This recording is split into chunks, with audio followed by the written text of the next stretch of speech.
Hello student, आप सभी को मेरा नमस्कार।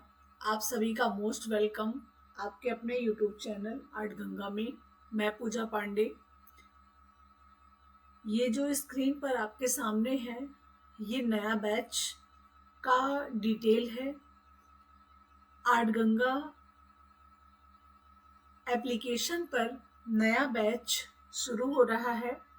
हमारे 3 बैचेस शुरू हो रहे हैं EMRS मेंस की परीक्षा के लिए, जिसकी फीस 3000 रुपये है 1 फरवरी 2026 से, और जिसका समय है शाम को 3 बजे से लगभग 4:15 बजे तक, यानी सवा घंटे की क्लास है। लाइव क्लास है, साथ में रिकॉर्डेड क्लास है। और मेंस कैसे लिखा जाएगा, क्या सिलेबस होगा, क्या टॉपिक होगा, सब कुछ हम लाइव होकर ऑन बोर्ड आपको पढ़ाएंगे। दूसरा हमारा बैच शुरू हो रहा है LT मेंस 2026, जिसका नाम है 1 फरवरी से वो भी लॉन्च हो रहा है, जिसकी फीस 3000 रुपये है और जिसका समय क्लास का शाम को 5 बजे से 6:30 बजे तक का है। तीसरी हमारी जो बड़ी परीक्षा, जिसको हम TGT PGT कहते हैं, वो बैच 1 फरवरी से शाम को 8 बजे से रात 10 बजे तक चलने जा रहा है, जिसकी फीस 5000 रुपये है और वन टाइम पेमेंट में 4000 हो जा रही है। 3 क्लास एक साथ लेने पर फीस 7000 रुपये है और 2 क्लास एक साथ लेने पर फीस 6000 रुपये है। हम आपको बहुत ही इम्पोर्टेंट यानी महत्वपूर्ण बात बताने जा रहे हैं। हर स्टूडेंट जो सिर्फ और सिर्फ TGT PGT परीक्षा को देने जा रहे हैं, वो हमारी EMRS की बैच जरूर ज्वाइन करें। साथ में बहुत सॉलिड क्लास है, अच्छी क्लास है। अगर आप लेना चाहते हैं तो इन सभी का डिटेल, इन सभी की जानकारी, सभी क्लासेस की जानकारी, किताबों की जानकारी, प्रैक्टिस सेट्स की जानकारी आपको हमारे ऑफिस के नंबर पे, आर्ट गंगा के नंबर पे 8545004467 इस नंबर पे संपर्क करके आप पता कर लीजिए, आपको संपूर्ण जानकारी मिल जाएगी। विद्यार्थियों, जो TGT PGT की परीक्षा है वह आपकी 3 और 4 जून को है। तब तक LT की परीक्षा प्रीलिम्स हो चुकी है। इसके पहले प्रवक्ता की परीक्षा हो जाएगी। असिस्टेंट प्रोफेसर की उससे पहले भी हो जाएगी और लास्ट में बचेगा TGT PGT। TGT PGT परीक्षा 2022 का जो विज्ञापन है, जो 2026 में कंप्लीट हो रहा है, वह प्राविधिक कला की योग्यता के साथ अंतिम परीक्षा होनी है। अंतिम परीक्षा होगी क्योंकि अहर्ताओं में बदलाव हो चुका है, सिलेबस भी आ चुका है। तो एक बात का ध्यान रहे कि हमें यह परीक्षा किसी भी सूरत में, किसी भी हाल में छोड़नी नहीं है, यानी गंवानी नहीं है। इसके लिए हमने जो TGT PGT की क्लास शुरू करने जा रहे हैं हम, जिसको हमने नाम दिया है विजयी भव। इस क्लास में मैंने कुछ भी नहीं छोड़ा है। हर चीज, हर संभव प्रयास करने का प्रयास किया है, जिससे आपके हर प्रश्न का आंसर हम स्वयं दें, आपके टेस्ट का मूल्यांकन हम स्वयं करें, आपके टेस्ट को सॉल्व करें, आपके साथ सॉल्व करें, और जो भी प्रॉब्लम्स आपकी हो उनको हम वीडियो कॉलिंग के जरिए भी सॉल्व करें, ताकि आपको ऑफलाइन की कमी कम महसूस हो। तो बहुत ही रणनीति के साथ हमने ये क्लास शुरू की है, शुरू कर रहे हैं 1 फरवरी से, और शाम को ही सारी क्लासें होंगी। समय में परिवर्तन नहीं होगा। क्लास अपने समय पर सुचारू रूप से चलेगी, ये मेरा प्रॉमिस है आपसे। बीच में जैसे 4 तारीख, 7 तारीख, ये 2 फरवरी यानी 7 फरवरी और 3 फरवरी या 4 फरवरी को क्लासेस बंद हो सकती हैं, क्योंकि कुछ प्रॉब्लम्स की वजह से हमको बाहर जाना पड़ सकता है। बाकी की समय में हम पूरी कोशिश करेंगे कि हम 4 महीने आपको 98% हमारा आपके लिए हो।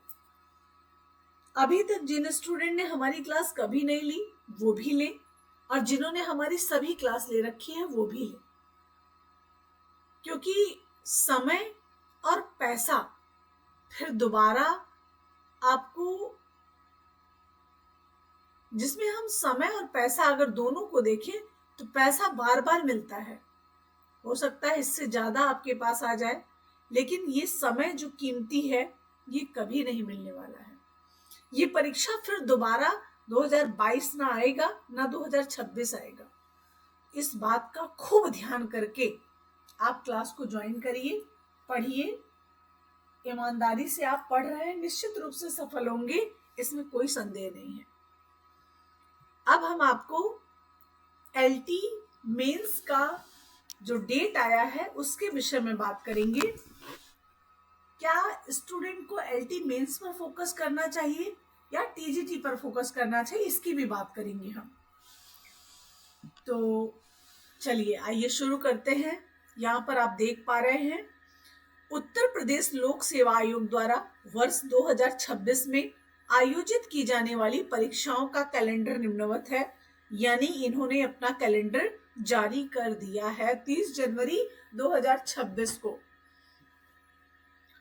जिसमें हमें इन सबसे कोई मतलब बहुत नहीं है, तो हम इनको नहीं देखेंगे और हम सीधे चले आते हैं अपने कला सब्जेक्ट पर। और ये है हमारा 20वें नंबर पे, आप देख पा रहे हो। हम जूम करते हैं, आपको दिखाते हैं। ये आप 20 नंबर पर देख पा रहे हो।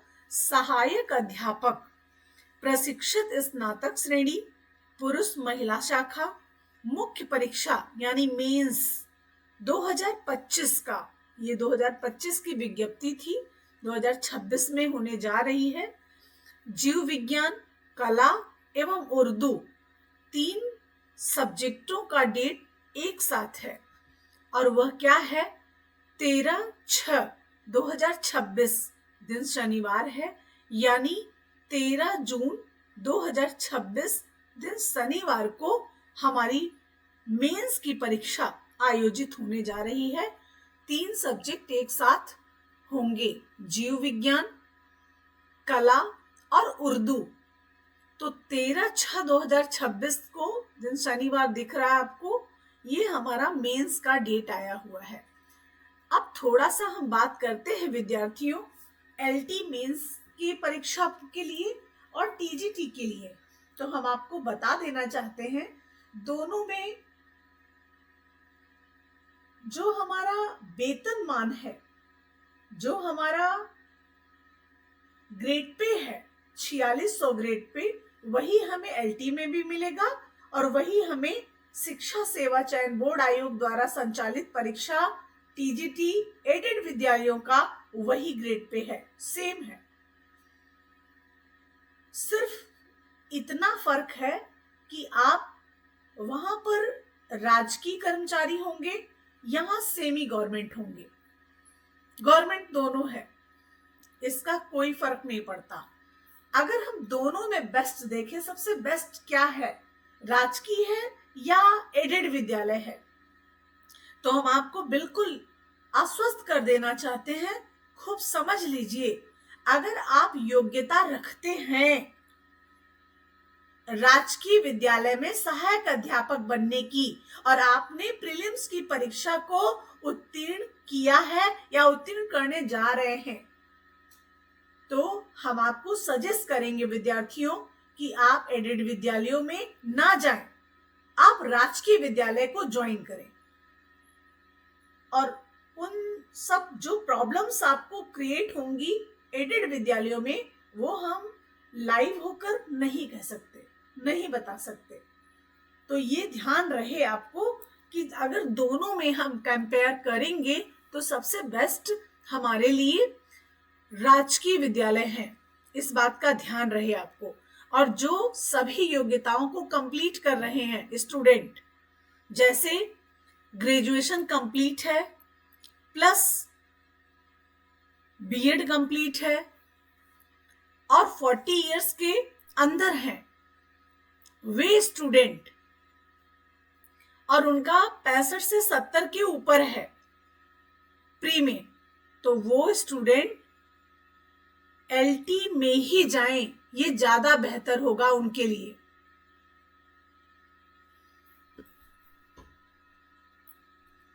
ये उनके लिए बहुत अच्छा होगा। और जो स्टूडेंट कंप्लीटली योग्यता को नहीं कर पा रहे हैं, अभी अपेयरिंग में है, वो ज्यादा फोकस एलटी पर ना करें प्लीज, वो टीजीटी पर आए, यानी एडेड विद्यालय में आए। अब आप कहेंगे ऐसा क्यों? तो ऐसा इसलिए विद्यार्थियों कि आप अगर अहर्ता को कंप्लीट नहीं कर रहे हैं, यानी उनकी जो डिमांड है, आयोग की जो डिमांड है, और डिमांड क्या है? डिमांड ये है कि हमें ड्राइंग एंड पेंटिंग से ग्रेजुएशन चाहिए, या ललित कला जिसे हम फाइन आर्ट बोलते हैं, और उससे बीएफए चाहिए, या की बात मैंने की है, दो में से कोई एक। उसके साथ बीएड भी अनिवार्य है। अगर इतना आप योग्यता रखते हैं और कंप्लीटली योग्यता रखते हैं, ये नहीं कि अपेयरिंग में अभी पढ़ा है, 1 साल हुआ है, एक मान लेगा कि नहीं मान लेगा, ये मैं नहीं जानती, मानेगा कि नहीं मानेगा, आपको लेगा कि नहीं लेगा, ये सब बहुत दूर की बात है। और जब दूर की बात हो तो उस पर बहुत फोकस नहीं करना चाहिए, ये मेरा मानना है। तो यदि आप कंप्लीटली अहर्ता या योग्यता रखते हैं और आप पूरे मानक को कंप्लीट कर रहे हैं, तो निश्चित रूप से आप राजकीय विद्यालय में एलटी ग्रेड की ज्वाइनिंग के लिए तैयारी कर सकते हैं। और नहीं रखते हैं तो मत जाइए बिल्कुल, तब आप टीजीटी एडेड विद्यालय के लिए तैयारी करिए। तो मैंने सारी चीजें यहाँ पर क्लियर कर दी हैं। बहुत से स्टूडेंट इस वहां की स्थिति में है कि हम मेंस की तैयारी करें या एडेड विद्यालय में टीजीटी की तैयारी करें, पीजीटी की तैयारी करें। अब हम आते हैं अपने टीजीटी जो एडेड विद्यालय का है, जो शिक्षा सेवा चयन बोर्ड आयोग द्वारा संचालित हो रहा है। अगर हम एडेड विद्यालय में जाते हैं तो उसकी तैयारी के लिए हमें सिर्फ एक परीक्षा देनी है, कोई इंटरव्यू नहीं है। हालांकि यहाँ पे भी इंटरव्यू नहीं है, राजकीय विद्यालयों में भी अभी इस वर्ष इंटरव्यू नहीं है, हमारे यहाँ भी इंटरव्यू नहीं है। वहां भी एक परीक्षा अगर निकाल लिया है तो दूसरी परीक्षा निकालना थोड़ा सा सरल हो गया। और यहाँ पर एडेड विद्यालयों में कुछ प्रॉब्लम्स होती हैं जिनको मैंने बता रखा है कि मैं ऑनलाइन चीजों को नहीं कह सकती। तो दोनों की तैयारी के लिए अगर हम अहर्ता को कंप्लीट कर रहे हैं तो राजकीय में जरूर जाए, और नहीं कर पा रहे हैं तो टीजीटी में आए। तो ये आप एकदम से स्पष्ट समझ लीजिए कि 13/6/2026 यानी 13 जून 2026 दिन शनिवार को आपका लिखित परीक्षा कला उर्दू, जीव विज्ञान साथ में हो रहा है और ये 20 नंबर पे आप देख पा रहे हो। इसका कोड जो है, इसका जो नंबरिंग है 20 नंबर पे इसका कैलेंडर में दे रखा है। चलिए, ये तो हो गई हमारे एलटी की और हमारी टीजीटी की बात। नया बैच सभी स्टूडेंट ज्वाइन कर ले, खूब मेहनत से धड़ल्ले से पढ़े, जबरदस्त तैयारी करें। बस मैं आपसे यही कहूंगी, हम जो कर सकते हैं वो करें, बाकी सब श्री कृष्ण कहते हैं कि कर्म करिए, फल की इच्छा ना करिए, फल आपको स्वयं कर्म के अकॉर्डिंग मिलेगा। अगर हम फ्रूट्स खा रहे हैं तो हमारा दिमाग समोसे वाला नहीं होगा। अगर हम पढ़ रहे हैं तो निश्चित रूप से हमको लाभ अवश्य मिलेगा। तो जैसा हमने पढ़ाई किया, जैसा हमने मेहनत किया, आपको उसी के अकॉर्डिंग परिणाम भी मिलता है। तो आज की क्लास में एस्टेट टीजीटी 2021 का ये लास्ट परीक्षा, जो कि हम पेपर को सॉल्व कराने चल रहे हैं, और अभी जो परीक्षा होने वाली है 2026 में, हरियाणा टीजीटी, हरियाणा एस्टेट होने जा रहा है 2026 में। आई थिंक 1 महीने बाद ही हो जाएगा। उसका पेपर भी हम सॉल्व करेंगे। अपनी क्लासेस में हमने हर कमीशंस के पेपर सॉल्व कर रखे हैं और उन पर पकड़ जरूर बनाइए आप। और इसकी जो वीडियोस हैं एस्टेट टीजीटी, एस्टेट पीजीटी, वो हमारे प्लेलिस्ट में आपको मिल जाएंगी। उसको सभी को एक जगह इकट्ठा करके हम प्लेलिस्ट में कर देंगे और आप उसको पढ़ सकते हैं। इसके लगभग 10 पेपर थे, 6 पीजीटी, 4 टीजीटी, तो 10 पेपर, ये 10वां पेपर आज सॉल्व होने जा रहा है। और हमारे प्रिय विद्यार्थियों, आप लोग हमारे साथ पेपर को सॉल्व करिए और कमेंट बॉक्स में हमारे साथ उत्तर भी लिखिए। और जितना उत्तर लिखते हैं उस वीडियो को लाइक भी जरूर करिए। और हमारा पढ़ाना आपको कैसा लगता है? क्या आपको हमारे पढ़ाने से लाभ हुआ? आपका कहीं सिलेक्शन हुआ? आपका कहीं नेट निकला? आपका कहीं एस्टेट निकला? आपका कहीं बिहार टेट निकला? आपका टीजीटी पीजीटी हुआ, 21 में आप चयनित हुए? इसको कमेंट बॉक्स में जरूर लिखिए। एलटी में क्या रहा पेपर का पैटर्न, क्या आप हमारे पढ़ाने के अकॉर्डिंग रहा, उसको भी आप कमेंट बॉक्स में जरूर लिखिए, ताकि आपके भाई बहन भी प्रेरित हों आपसे और आर्ट गंगा से भी प्रेरित हों। तो चलिए हम सॉल्व करते हैं। एस्टेट टीजीटी 2021 का पेपर है ये, और बहुत बेहतरीन पेपर है। सम्मित संतुलन का सर्वश्रेष्ठ उदाहरण है तो क्या है? ताजमहल है। फटाफट सॉल्व करेंगे, आप भी हमारे साथ सॉल्व करते रहिए। और कमेंट बॉक्स में हर प्रश्न का उत्तर देने वाले हमारे विद्यार्थियों को हमारी एक क्लास का लाभ होने जा रहा है, और वो क्लास आपको रिकॉर्डेड फॉर्म में मिलेगी। हर स्टूडेंट हमारे हर प्रश्न का जवाब कमेंट बॉक्स में जरूर लिखें। प्रश्न संख्या 2 देखिए, द्विआयामी से क्या तात्पर्य है? द्विआयामी का अर्थ होता है कि मोटाई या गहराई जिसमें ना हो, तो हो क्या भाई? तो हो लंबाई और चौड़ाई। तो इससे क्या तात्पर्य है? द्विआयामी से लंबाई और चौड़ाई। फिर क्या नहीं होता है? तो गहराई या ऊंचाई या मोटाई नहीं होती है। द्विआयामी धरातलों में होता क्या है? लंबाई और चौड़ाई होती है। और क्या नहीं होता है? तो गहराई और मोटाई नहीं होती है। गहराई ही मोटाई शो कर रही है।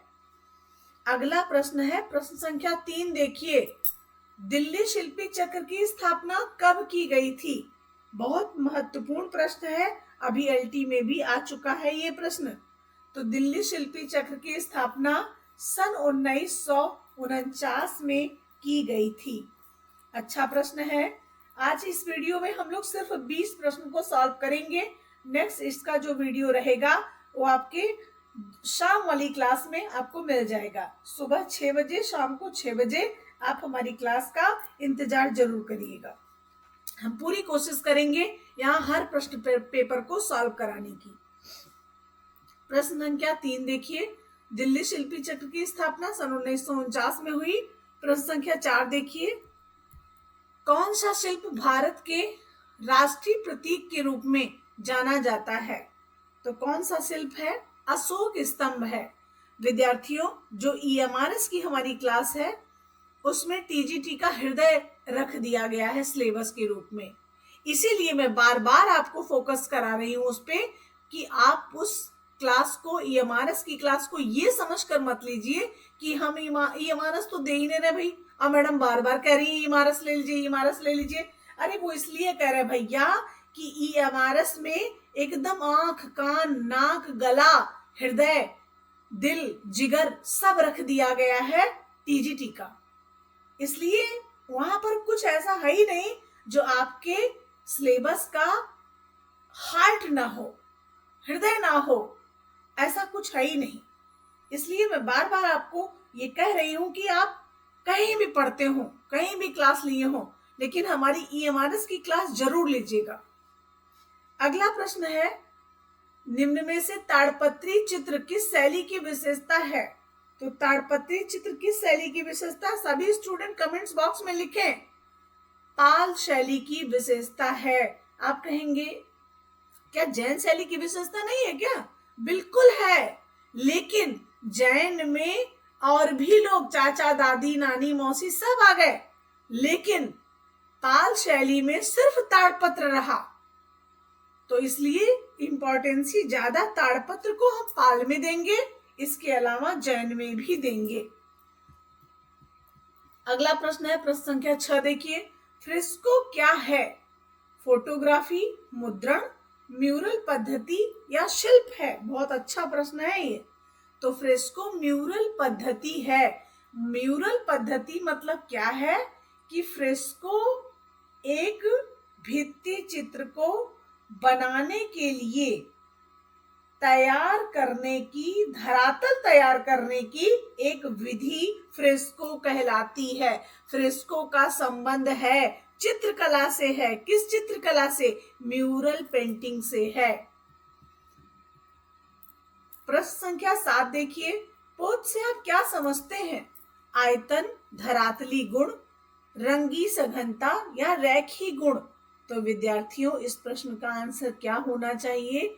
इस प्रश्न का आंसर होना चाहिए धरातली गुण, यानी टेक्सचर। अभी एक आया था ना प्रश्न, रफ से आप क्या समझते हैं? अरे रफ हो चाहे अच्छा हो, सब हमने धरातली गुण में ही समझा जाएगा, सब समझते हैं हम लोग धरातली गुण में ही। अगला प्रश्न है, प्रश्न संख्या 8 देखिए, गीत गोविंद के लेखक कौन है? तो गीत गोविंद किसकी रचना है? जयदेव की या राजा भोज की या वात्स्यायन की या यशोधर पंडित की? तो गीत गोविंद के लेखक कौन है? जयदेव। प्रश्न संख्या 9 देखिए, इंडिया एंड मॉडर्न आर्ट पुस्तक के लेखक कौन है?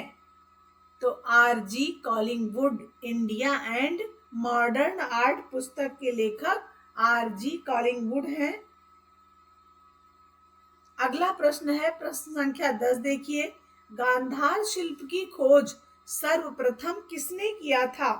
तो डॉक्टर लिटनर ने किया था। प्रश्न संख्या 11 देखिए, द प्रिंसिपल ऑफ आर्ट पुस्तक के लेखक कौन है?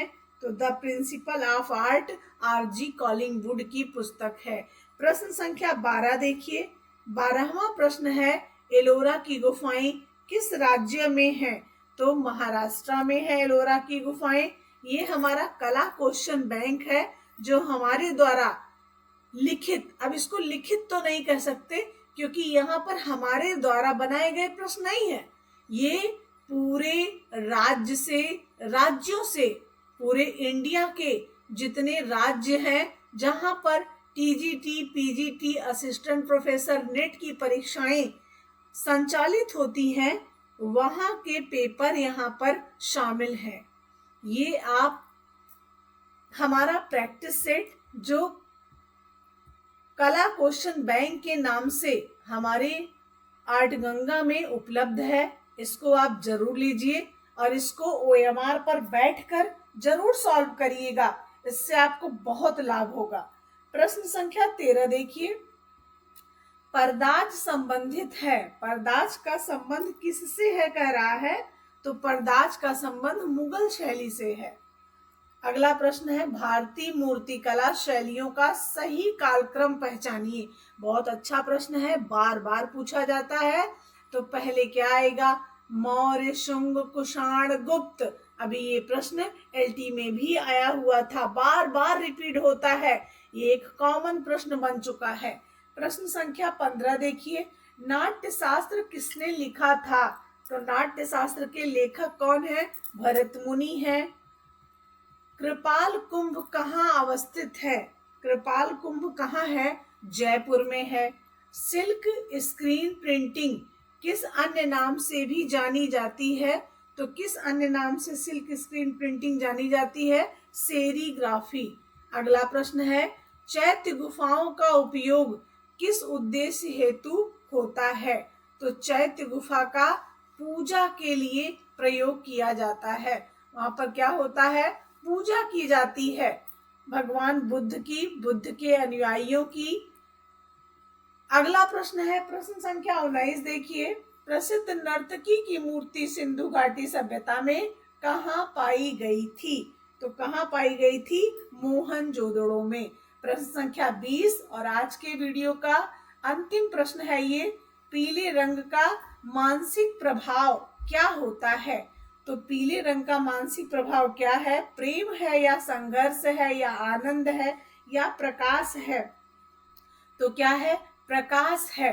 विद्यार्थियों, आप हमसे आर्ट गंगा एप्लीकेशन में पेड क्लास में जरूर ज्वाइन हो, जुड़ें आप, और वहां देखें कि आपके हर प्रश्न का जवाब आप बहुत ही संतुष्टि के साथ, बहुत ही सरल शब्दों में आराम से हम देने चल रहे हैं। तो आइए 1 फरवरी से हमारे साथ टीजीटी, पीजीटी, एलटी मेंस और ईएमआरएस मेंस की तैयारी करते हैं। थैंक यू सो मच, सभी को नमस्कार।